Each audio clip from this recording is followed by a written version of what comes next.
C'est bon? Ok, ben bonjour à chacun. Bienvenue chez vous, comme j'aime dire. Et je suis content, bien sûr, d'être là. Je remercie le pasteur et l'équipe pastorale de m'avoir fait confiance et de me permettre de me tenir devant vous pour vous apporter le conseil de Dieu. Lourde responsabilité pour tous ceux qui connaissent la prédication, mais nous faisons confiance à Dieu. Alors je me présente, je suis le pasteur Thierry Hermine. Je suis marié, j'ai une belle épouse, hein, évidemment, et 4 enfants. Une fille, non, 2 filles, 3 filles, 3 filles. On va y arriver, on va y arriver. 3 filles et un garçon. Voilà. Non, mais, je compte. Parce que mon épouse a eu une première fille avant qu'on se marie. Donc c'est là où j'allais dire 2 filles, mais enfin c'est 3 filles et un garçon. Voilà. Alors ma première fille adoptive, si on peut dire, elle a la trentaine, et elle a déjà des enfants. Et ensuite, les autres sont plus petits, ils vont avoir 15 ans, 12 ans et 10 ans. Voilà, normalement c'est bon. Voilà, par la grâce de Dieu. Donc, le Seigneur m'a fait grâce d'avoir cette famille. Le Seigneur me fait grâce donc d'être dans le ministère aussi. C'est une joie de servir le Seigneur. Et c'est pas toujours bien sûr facile, mais merci Seigneur de pouvoir, comment dirais-je, participer à cette belle œuvre, l'œuvre du Seigneur. C'est une œuvre éternelle. Hein, c'est quelque chose on ne mesure pas maintenant, mais dans l'éternité, nous mesurerons à quel point c'était merveilleux de pouvoir avoir accès à la parole et laisser cette parole agir dans notre cœur et dans notre vie. Dieu nous a laissé sa parole, et c'est vrai que ce n'est pas toujours facile à comprendre, mais en tous les cas, nous savons que le Saint-Esprit utilise la parole pour accomplir la volonté de Dieu. Donc ceux qui nous suivent au loin, je vous salue aussi. Je ne vous vois pas, bien sûr, mais vous me voyez. Et en tous les cas, que le Seigneur nous bénisse ensemble. Alors, la mission que nous devons, si vous l'acceptez, la mission que nous allons avoir ensemble, c'est de méditer sur un texte de Michée. Alors, je ne sais pas si vous lisez Michée tous les matins en vous réveillant. Ce n'est pas mon cas, mais c'est un texte que le Seigneur a mis sur mon cœur. Et quand je lui posais la question qu'est-ce que je devais partager, c'est ce texte qui restait. Malheureusement, ce n'est pas un texte facile, voilà. Mais nous allons faire le travail, essayer de comprendre la parole de Dieu ensemble et l'appliquer, bien sûr, à notre cœur par la grâce de Dieu. Pour commencer, nous allons lire ensemble donc dans Michée, c'est le chapitre 5, dans certaines Bibles, ça commence au chapitre 4, verset 14. Dans ma Bible, par exemple, ça commence au chapitre 4, verset 14. Et dans certaines Bibles, c'est simplement le chapitre 5. Je lis pour vous. Vous êtes là? Je vous surveille, hein, si je vois quelqu'un qui dort. Alors écoutez bien. Je dis déjà que c'est un texte prophétique. Hein. Des choses sont annoncées. Le prophète Michée, il a reçu cette prophétie aux alentours de l'an 800, on va dire, avant Jésus-Christ. Et de ce qu'il reçoit, il annonce finalement des choses que nous savons au travers de l'histoire se sont accomplies. Alors voici ce qui est écrit. Alors je commence donc chapitre 4, verset 14. Maintenant, fille de troupe, rassemble tes troupes. On nous assiège. Avec la verge, on frappe sur la joue le juge d'Israël. Et toi, Bethléem, c'est le titre de mon message. Et toi, Bethléem, Ephrata, petite entre les milliers de Juda, de toi sortira pour moi celui qui dominera sur Israël et dont les activités remontent aux temps anciens, au jour de l'éternité. C'est pourquoi, dit le texte, il les livrera jusqu'au temps, où enfantera celle qui doit enfanter. Et le reste de ses frères reviendra auprès des enfants d'Israël.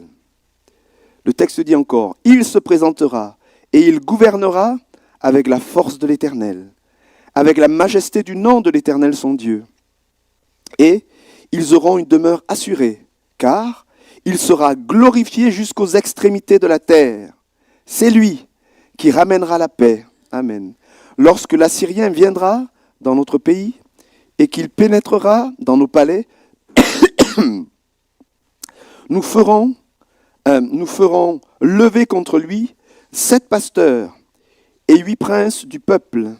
Ils feront avec l'épée leur pâture du pays d'Assyrie et du pays de Nimrod, au dedans de ses portes. Il nous délivrera ainsi de l'Assyrien lorsqu'il viendra dans notre pays et qu'il pénétrera sur notre territoire. Le reste de Jacob sera au milieu des peuples nombreux, comme une rosée qui vient de l'Éternel, comme des gouttes d'eau sur l'herbe. Elles ne comptent pas sur l'homme, elles ne dépendent pas des enfants des hommes. Le reste de Jacob sera parmi les nations au milieu des peuples nombreux, comme un lion parmi les bêtes de la forêt, comme un lionceau parmi les troupeaux de brebis. Lorsqu'il passe, il foule et déchire, et personne ne délivre.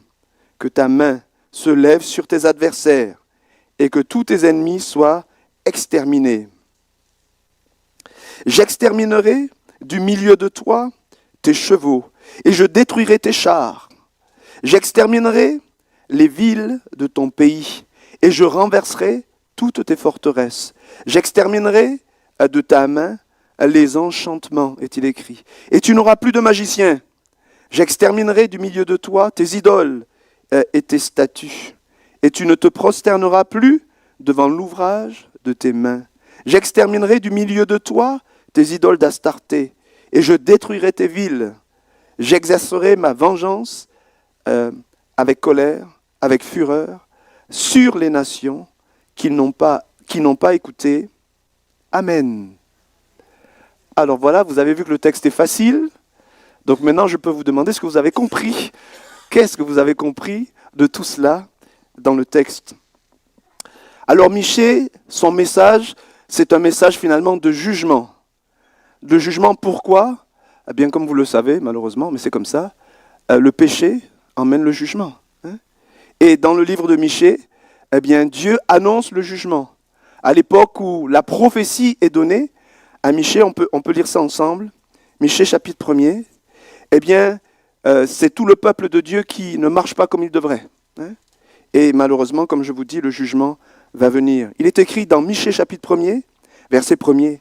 La parole de l'Éternel fut adressée à Michée de Moréchette, au temps de Jotam, d'Akaz, d'Ézéchias, roi de Juda. Prophétie sur Samarie, donc on pourrait dire le royaume du nord, et Jérusalem, donc sous-entendu le royaume du sud. Écoutez-vous tous, peuple, sois attentifs, terre, et ce qui est en toi. Que le Seigneur l'Éternel soit témoin contre vous. Le Seigneur qui est dans le palais de sa sainteté, car voici, l'Éternel sort de sa demeure. Il descend, il marche sur les hauteurs de la terre. Sous lui, la Bible dit, les montagnes se fondent, les vallées s'en trouvent, comme la cire devant le feu, comme l'eau qui coule sur une pente. Et tout cela à cause du crime, on y arrive, de Jacob, à cause des péchés de la maison d'Israël. Il dit, quel est le crime de Jacob? N'est-ce pas Samarie? Quels sont les hauts lieux de Juda? N'est-ce pas Jérusalem?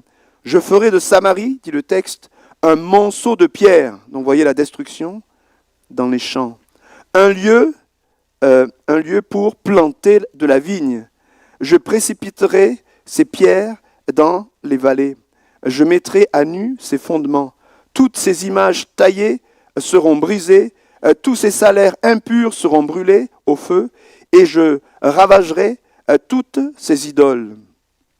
Recueillies avec le salaire de la prostitution, elles deviendront un salaire de prostitution. Amen.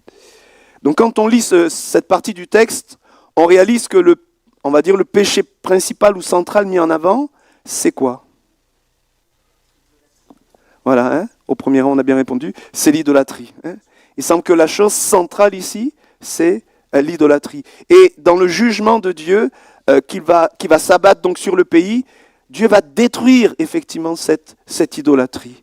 Et dans le texte que je vous ai lu tout à l'heure, le texte de Michée 5, on voit à la fin du texte que Dieu dit, en ce jour-là, ça commence comme cela, il dit, en ce jour-là, verset 9, Michée 5, verset 9 dans ma Bible, « J'exterminerai du milieu de toi tes chevaux, je détruirai tes chars, j'exterminerai les villes et ton pays, je renverserai toutes tes forteresses, j'exterminerai de ta main, écoutez bien, les enchantements, tu n'auras plus de magicien, j'exterminerai du milieu de toi tes idoles et tes statues, et tu ne prosterneras plus devant l'ouvrage de tes mains.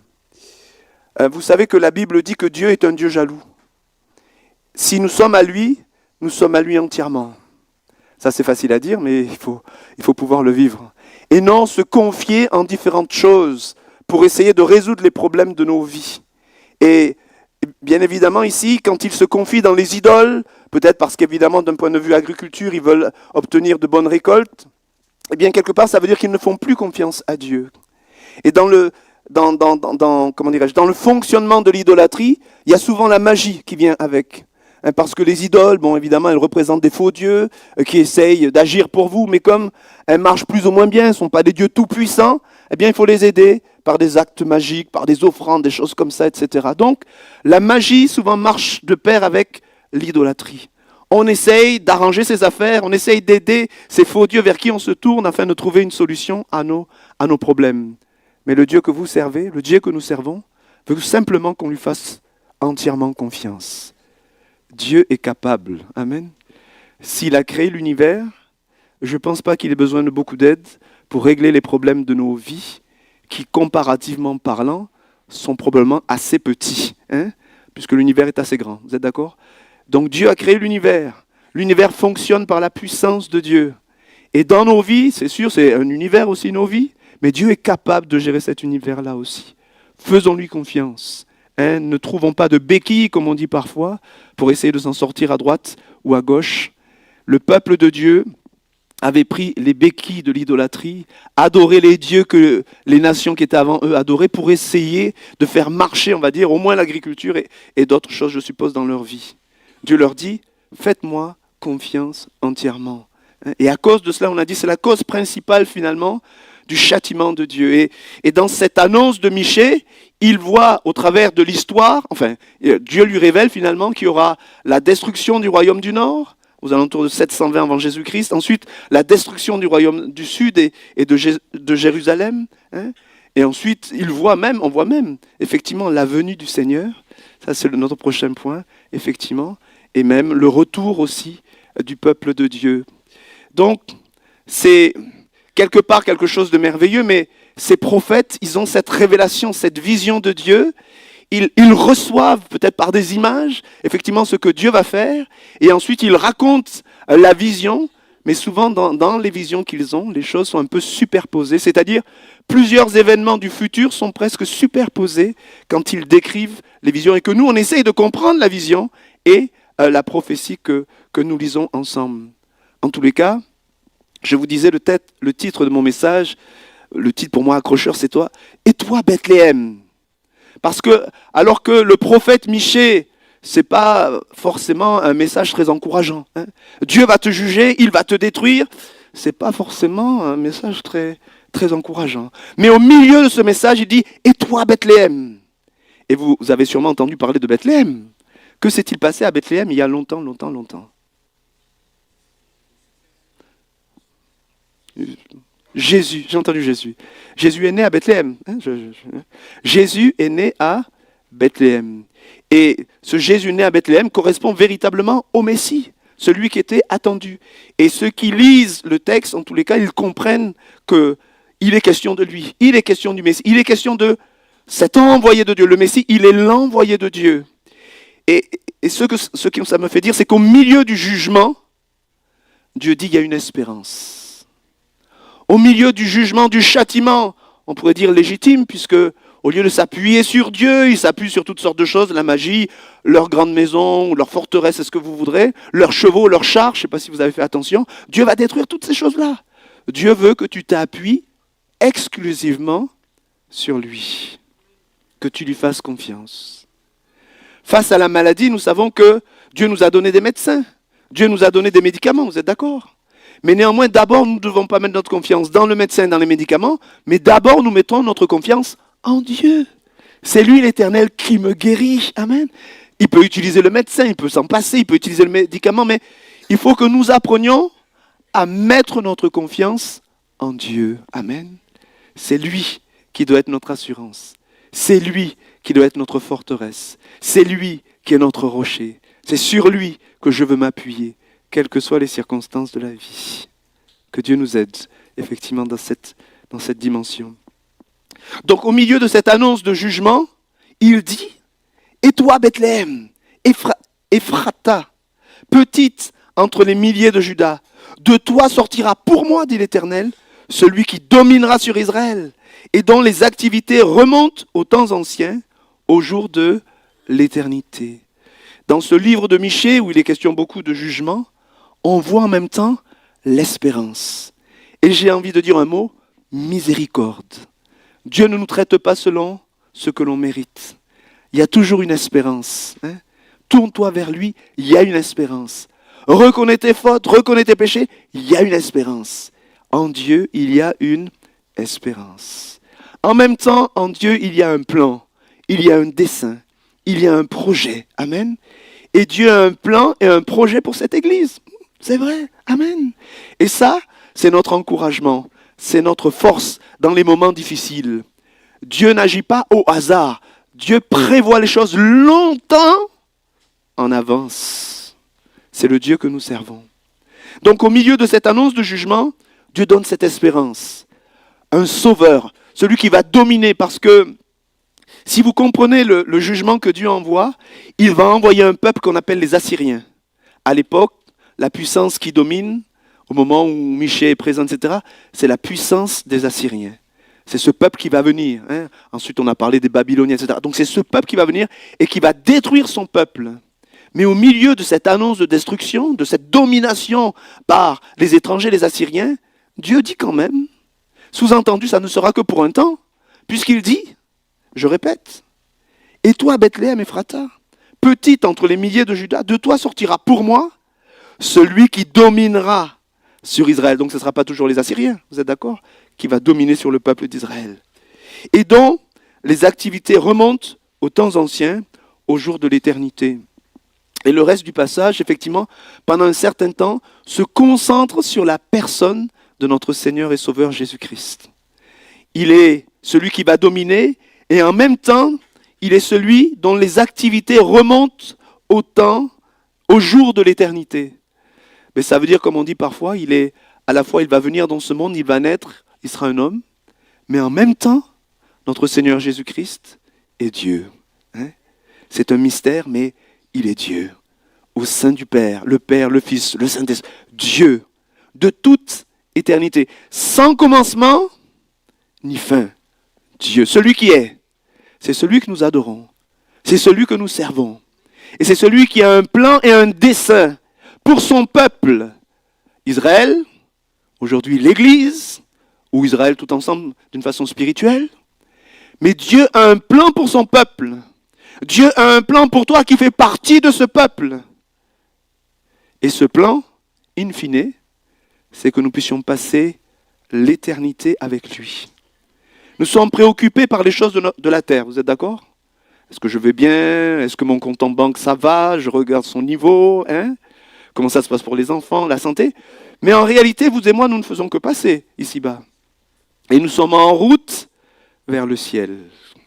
Nous sommes en route, j'aime dire aussi, vers la gloire. Ça ne vous réjouit pas, ça ? Nous sommes en route vers la gloire. Ici-bas, parfois, ce n'est pas très glorieux. Les choses sont compliquées, difficiles, etc. Mais vous et moi, nous sommes en route vers la gloire. Votre destinée est scellée en Jésus-Christ. Tu es en route vers quelque chose de merveilleux, de glorieux, que tu ne peux même pas imaginer.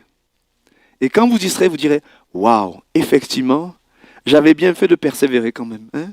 Parce que c'est bien de commencer, mais il faut aller jusqu'au bout. Vous êtes d'accord avec ça ? Nous sommes en route vers la gloire. Et Dieu nous encourage. Donc ce Dieu éternel, ce Seigneur Jésus, qui va naître effectivement à Bethléem, dit le texte, mais dont les activités remontent aux temps anciens. Donc déjà, il est décrit comme étant, il va être homme, ce Seigneur Jésus, mais en même temps, il est Dieu. Les activités remontent aux temps éternels. Il est écrit, toujours quand j'essaye d'étudier le texte et de voir ce qu'il dit sur notre Seigneur Jésus, puisqu'il semble que ça se concentre un peu là-dessus, il est écrit ceci, verset 3, « Il se présentera et il gouvernera avec la force de l'Éternel, avec la majesté du nom de l'Éternel, son Dieu. Et ils auront une demeure assurée. Et certains commentateurs, et quand on regarde le texte, il y a un élément qui ressort et que nous connaissons déjà normalement au sujet de notre Seigneur Jésus. Le mot « il gouvernera » peut être aussi traduit par « il fera paître ». Et faire paître, ça vous rappelle la notion du berger. Du berger. Vous avez un berger. Amen. Hein, mon frère qui est là, son épouse et tout le collège des anciens. Eh bien, notre Seigneur Jésus est le souverain berger. Tout ce que nous faisons dans l'Église, nous le faisons en son nom et pour lui. D'accord ? Il veut qu'on prenne soin de son troupeau, soin de son peuple. Il est le souverain berger. Il veut diriger, prendre soin de ses brebis, leur donner la meilleure nourriture qui soit. Et ce n'est pas toujours sur Internet. Enfin, ceux qui nous suivent de loin, c'est une bonne chose, vous nous suivez bien. Mais attention, c'est vrai, attention. Alors je m'arrête un instant, puisque la pensée vient, et je suis dans la région parce que j'ai été suivre une conférence. Et le titre de la conférence, c'était La parole de Dieu au jour ou au temps des réseaux sociaux. Vous savez que la plupart d'entre nous, nous avons ces petits objets-là. Je suis le seul à avoir ça. Hein, nous avons tous ces petits objets-là. Et finalement, la conférence expliquait combien ces petits objets-là ont de l'influence sur notre façon de fonctionner en tant qu'être humain, sur notre façon de fonctionner même en tant qu'Église. Et ces petits objets-là sont faits et fabriqués, beaucoup comment ils appellent ça, des applications qui sont sur ces téléphones, sont faits pour vous donner tout ce que vous voulez. Tu as besoin de manger, tu n'as pas envie de te déplacer, hop, on te livre chez toi. Hein. Et puis, ils vous étudient. J'ai appris tout ça. Ils vous étudient. Et ils appellent, le mot technique, c'est des algorithmes. Il y a des algorithmes qui vous étudient. Ils voient, voilà, ce que tu aimes, ce que tu n'aimes pas. Et bizarrement, quand tu regardes, quand tu es sur Internet, tout ce qui apparaît, tu dis, mais c'est bizarre ça. Je pensais aux vacances et voilà, il m'amène ceci. Tiens, mais c'est bizarre, il me montre cette maison et justement, c'est bizarre. Mais en fait, a priori, tout est fait pour nous étudier et nous servir sur un plateau tout ce qu'on aurait aimé. Voilà. Mais ça nous encourage effectivement à nous replier sur nous-mêmes, à rentrer dans une espèce de bulle. Or, je ne sais pas si je fais un bond trop rapide, mais vous et moi, nous sommes la lumière du monde. Et nous devons éclairer le monde. Si nous enfermons dans notre bulle, nous allons éclairer notre bulle. Mais je crois que Dieu a prévu son peuple pour que nous puissions éclairer le monde. Donc c'est déjà une chose à laquelle il faut penser. Et deuxième chose, effectivement, eh bien, ça nous encourage à l'individualisme. C'est moi. Moi et Dieu. Ça suffit, je n'ai pas besoin des autres. Ma bulle. Mais en réalité, vous le savez, Dieu lui parle en peuple. C'est le peuple de Dieu. C'est l'Église. Ce n'est pas juste un individu et son Dieu. C'est un individu dans une collectivité. C'est le peuple de Dieu. Dans le raisonnement, souvent, Dieu va châtier son peuple. Mais il y aura un reste. Bien sûr, si vous faites partie de ceux qui sont détruits, pour vous, c'est dommage. Mais il va toujours y avoir un reste. C'est le peuple de Dieu. Tout ça pour dire en un mot que, attention à tout ce qui se passe sur le net, etc., ça nous encourage un peu à l'individualisme et à se fermer sur nous. Alors que vous et moi, nous sommes un peuple. Nous sommes appelés à nous rassembler, à faire peuple, pour offrir à Dieu son culte. Vous êtes d'accord avec ça? Alors qu'on pourrait dire, je reste chez moi, il n'y a pas de souci, c'est moi et Dieu. Non, ce n'est pas moi et Dieu, c'est moi, nous et Dieu. D'accord? Nous sommes un peuple. Et ça, c'est une notion importante. Je ferme quand même la parenthèse. Donc, le bon berger, il conduit son peuple. Il nourrit son peuple. Il protège son peuple. Il pourvoit pour son peuple. Ça nous fait penser, bien sûr, au psaume 23. Hein? Il nous conduit. Ça, c'est le Seigneur Jésus que nous servons. Il prend soin de chacun d'entre nous pour nous fortifier et pour nous encourager.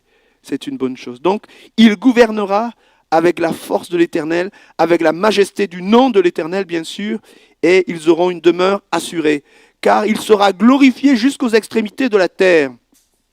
Quand vous lisez ça, le Seigneur Jésus glorifié jusqu'aux extrémités de la terre, eh bien, une possibilité, c'est de se dire que dans cette prophétie-là, il est en train de parler vraiment des choses de la fin, puisque nous savons que Christ doit venir régner. C'est une possibilité. La deuxième possibilité, bien sûr, c'est que l'Évangile va se répandre sur toute la terre, et bien sûr, le Seigneur Jésus, d'une certaine façon, sera glorifié un petit peu partout. Mais dans la perspective où c'est Jésus qui règne, eh bien, on voit plus la notion du retour du Seigneur Jésus, qui va établir son règne sur la terre. Rappelez-vous, on est dans un contexte de jugement. Dieu va envoyer les Assyriens. il annonce ces choses avant que cela n'arrive, mais ils vont venir. Après les Assyriens, ce sera les Babyloniens, mais ce peuple va venir et va détruire effectivement Israël. Et dans cela, il annonce aussi des choses qui semblent être contraires à l'annonce du jugement, donc une espérance quelque part. Donc je continue un petit peu, je disais Jésus, il est homme et Dieu, il est le bon berger, il gouvernera avec la force de l'Éternel, il viendra, nous savons, un moment régner sur la terre, il est roi, pourrions-nous dire effectivement. Et ce qui est intéressant aussi, c'est que alors qu'il est question physiquement de l'annonce des Assyriens qui viennent et détruire, la prophétie nous parle aussi des Assyriens qui viendraient attaquer à nouveau, mais à ce moment-là, il semble que le mot assyrien désigne simplement les ennemis de Dieu. Et que grâce à Jésus, qui est avec son peuple cette fois-ci, au lieu que les Assyriens détruisent le peuple de Dieu et les emmènent, on va dire, en déportation, cette fois-ci, c'est le peuple de Dieu qui a la victoire. Regardez ce que dit le texte. Ne me regardez pas de bizarre, mais voilà, j'essaye d'expliquer le texte. Voilà. Alors, il est écrit, écoutez cela, c'est verset 5. Ils feront avec l'épée, non, je lis un petit peu plus haut. J'ai oublié un morceau, excusez-moi, mais on y reviendra tout à l'heure. Alors, je lis, verset 4. C'est lui qui emmènera la paix, c'est le mot que j'ai oublié quand même. Notre Seigneur Jésus, il est aussi le prince de la paix. Il met dans notre cœur, dans nos vies, déjà et principalement, il te met la paix avec Dieu, si je puis dire, ou la paix en toi-même. C'est bien de faire la paix avec Dieu. Quand nos péchés sont réglés, c'est pas la peine de faire l'autruche et de cacher le péché, parce que Dieu le voit, vous êtes d'accord? Mais il faut régler le problème du péché. Il faut dire, Seigneur, je te demande pardon. Seigneur, je sais que Christ est mort pour couvrir mon péché. Régler le problème du péché. Jésus-Christ est l'auteur de la paix. Il est le prince de la paix, annoncent aussi les prophéties. Et ça, c'est notre Seigneur Jésus. Et il dit ici donc, verset 4, c'est lui qui ramènera la paix. Lorsque l'Assyrien, et cette fois-ci je vous dis, il est, à mon avis, le mot assyrien désigne là les ennemis de Dieu d'une façon générale, c'est peut-être spirituel aussi. Lorsque l'Assyrien viendra dans notre pays et qu'il pénétrera dans nos palais, je rappelle, dans la prophétie de Michée, les Assyriens vont venir et ils vont détruire le pays, vous êtes d'accord? Mais là, la prophétie dit qu'il y aura un temps où ça sera l'inverse qui va se passer. Je lis pour vous. Il ramènera la paix. Lorsque l'Assyrien viendra dans notre pays et qu'il pénétrera dans nos palais, nous ferons lever contre lui 7 pasteurs et 8 princes du peuple. Ils formeront avec l'épée leur pâture du pays d'Assyrie. Donc c'est eux qui vont détruire le pays d'Assyrie. Et du pays de Nimrod. Et sans rentrer dans les détails, c'est un petit peu le même coin. Au-dedans de ces portes. Alors que les Assyriens sont venus, vont détruire le pays, les emmener en déportation, il viendra un temps où ça sera l'inverse. Alors que les ennemis vont essayer d'attaquer, eh bien, il y aura un retournement de situation. Et c'est eux qui vont prendre possession du territoire, si je pourrais dire, des ennemis. Grâce à ces pasteurs et ces princes, je n'essaierai pas de définir qui ils sont avec vous. Les commentateurs déjà de toute façon ne sont pas d'accord. Ils feront donc avec l'épée leur pâture du pays d'Assyrie et du pays de Nimrod au-dedans de ses portes. Il nous délivrera donc de l'Assyrien lorsqu'il viendra dans notre pays et qu'il pénétrera notre territoire. Amen.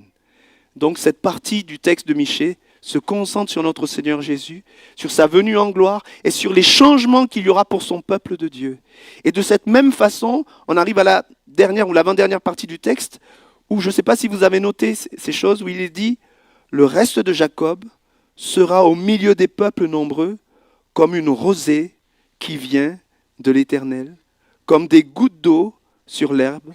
Il ne compte pas sur l'homme, elles ne dépendent pas des enfants des hommes. Le reste de Jacob sera parmi les nations, ensuite, au milieu des peuples nombreux, comme un lion parmi les bêtes de la forêt. » On voit ce reste qui appartient à Dieu, et ce reste qui a un effet bénéfique d'un côté, et un effet un petit peu dominateur d'un autre côté. Et cet effet bénéfique, ça me rappelle l'effet de l'Église.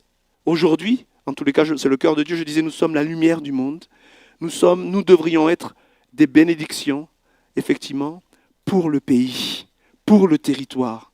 Nous devrions être comme cette rosée. On pourrait imaginer un temps de sécheresse. Et la rosée vient, elle emmène l'eau, elle emmène la vie. Vous êtes d'accord? Et vous et moi, nous portons en nous la parole de vie. Et Jésus disait, vous êtes la lumière du monde, elle ne doit pas rester cachée. Toutes les opportunités devraient être bonnes. Si vous êtes comme moi, vous êtes parfois un peu timide. Vous n'osez pas dire, oui, je suis chrétien. Alors, comme vous êtes pasteur, ça va un peu mieux. Vous faites quoi dans la vie? Je suis pasteur. Ah, vous êtes pasteur. Alors là, vous pouvez évidemment, ça me donne quand même un avantage parfois pour parler de la foi. Mais sinon, vous et moi, peut-être dans notre timidité, des fois, nous n'osons pas. Mais nous avons un trésor. Nous avons la parole de vie. Nous pouvons emmener des hommes et des femmes qui n'ont aucune espérance à trouver la vie, la véritable vie. Nous sommes ces gouttes, nous sommes cette rosée que Dieu, je peux dire, disperse dans le pays pour permettre à des hommes et à des femmes de trouver la source de la vie et d'avoir véritablement une destinée, une belle destinée en Jésus-Christ. Deuxième chose, le texte dit, ils seront comme des lions. Et ça rappelle aussi l'autorité chrétienne. Il n'y a pas si longtemps, je recevais un pasteur américain et il a été missionnaire pendant de nombreuses années en Afrique. Et il me partageait ce témoignage. Un jour, il a été annoncé l'évangile dans un peuple ou une tribu non atteinte, comme on dit, qui n'avait jamais entendu parler de l'évangile. Et alors qu'il venait se disposer un petit peu à annoncer l'évangile, il y a eu quelqu'un qui a réagi. C'était apparemment un territoire pas plat, mais un peu vallonné. Et quelqu'un un petit peu plus haut, là, on dira sur la colline, sur la montagne, eh bien, a saisi un coutelas ou une machette, ou quelque chose comme ça, et il dévalait la pente vers lui, parce qu'il n'aimait pas entendre l'évangile. Et donc, le pasteur en question était un petit peu saisi et craintif. Il voyait cet homme s'approcher avec cette machette vers lui, et par la grâce de Dieu, alors que la personne était tout proche, il lui a dit, au nom de Jésus, arrête-toi. Et la personne a été comme scotchée. La puissance de l'esprit a saisi cet homme qui voulait tuer effectivement le serviteur de Dieu. Et il a baissé sa machette, le pasteur a récupéré la machette et il est parti assez rapidement. Voilà. Mais tout ça pour dire qu'il y a une autorité, celle de Jésus, qui est en nous, celle de Dieu qui est en nous. Et à des temps particuliers, cette autorité se manifeste et personne ne peut s'opposer à cette autorité parce qu'elle vient d'en haut, elle ne dépend pas des hommes, elle dépend de Dieu. Et Dieu a toute autorité. Ça me rappelle ce verset où Jésus dit à ses disciples avant de partir, « Voici, toute autorité m'a été donnée dans le ciel et sur la terre. Allez, faites des disciples de toutes les nations, enseignez-leur, etc. Et voici, je suis avec vous tous les jours et jusqu'à la fin du monde. » L'autorité des enfants de Dieu, effectivement, qui est la nôtre.